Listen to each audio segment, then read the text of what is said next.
All right, we got to take a look at this video out of New York City from Leroy Press. Shout out Leroy. He's been doing a great job covering the protest and some of the insanity happening in New York City over the past couple years, maybe longer. He's been kicked off Twitter. He's also been on our podcast. I'll go ahead and drop the link to that episode in the description of this video.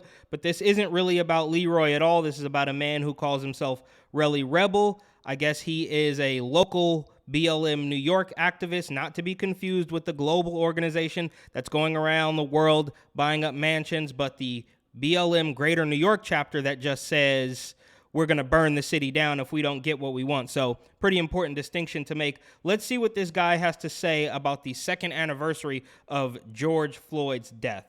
All right, it's Relly Rebel. I'm out here today. This is the second year anniversary of George Floyd. I'm out here to bring the awareness that we still going through what we were going through in 20.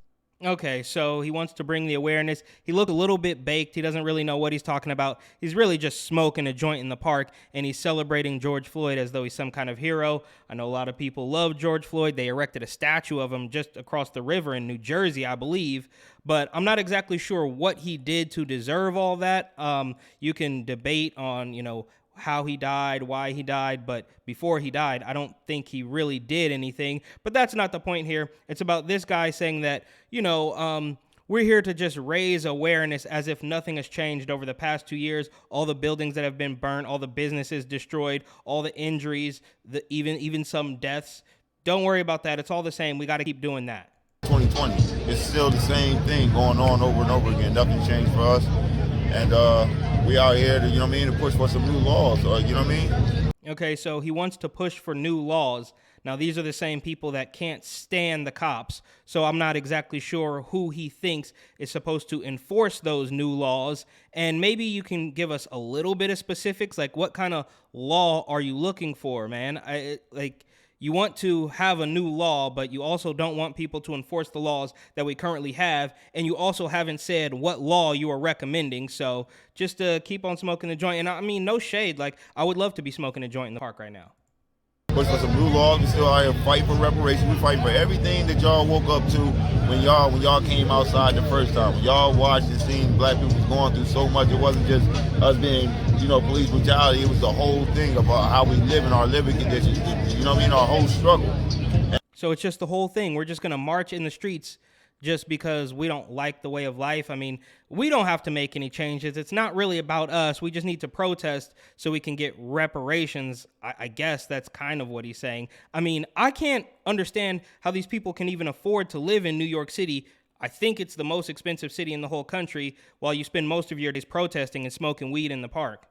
And we're still going through that struggle, And just because George Floyd's murderer is in jail, it means absolutely nothing. Okay, just because George Floyd's murderer is in jail, it means absolutely nothing. Now, that's strange because I thought that was a huge part of this, was to hold these cops accountable. And again, you can argue about what really happened with George Floyd, and you guys pressured the jury, if I'm not mistaken. This is up for debate also, but we've kind of been under mob rule since that hearing. Well, actually, well before that trial. We've been under mob rule probably since OJ or Rodney King or something. But these people put so much pressure on the jury of that Derek Chauvin trial, Derek Chauvin, whatever his name is. They put so much pressure on that jury and threatened to burn down the whole country again if they didn't find this guy guilty. And now he says, well, that doesn't even really matter. So what does matter, bro? What exactly are you actually after? They will never tell you, because then there might be an end to this insanity, and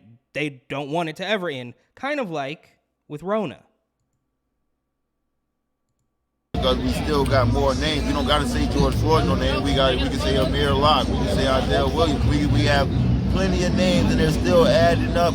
Yeah, so you can just name any black person. Every time a black person dies, then we definitely deserve to be marching out in the streets. Now, of course, they're not going to really ever address the drill scene in New York, the gang violence out in Brooklyn. They're not going to really talk about that. They're just going to name names of people that can be used to their advantage. And I can assume that maybe they did get some kickbacks from the global or national BLM organization, because otherwise they just literally wouldn't be able to afford to live in New York unless, of course, they're staying in their mom's basement, who probably actually goes to work on a daily basis rather than protesting in the streets and smoking joints in the park.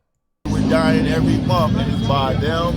You know what I mean? We're dying by each other, and it's because we're living in poverty. You know? Okay, so shout out to him. He does acknowledge the awful sort of gang violence and the classic black on black crime in the hood, but he still wants to point the finger outward and say it's because of poverty and there's nothing internal that needs to change. That's just can't be true. I mean, and you can take the guns, like I said, there's always, if you're in poverty, you're always going to be struggling, no matter if it's black people, you can put white people in those conditions, it's going to be the same thing, because that's poverty. And how you do that is not putting more cops in there, it's putting the resources, it's putting the money. Don't give money to the cops, put the money back into the community. You know what I mean? So that's what we are here for. Okay, so put the money back into the community. Basically what he's saying is we're living in poverty and we're going to protest until you give us more money.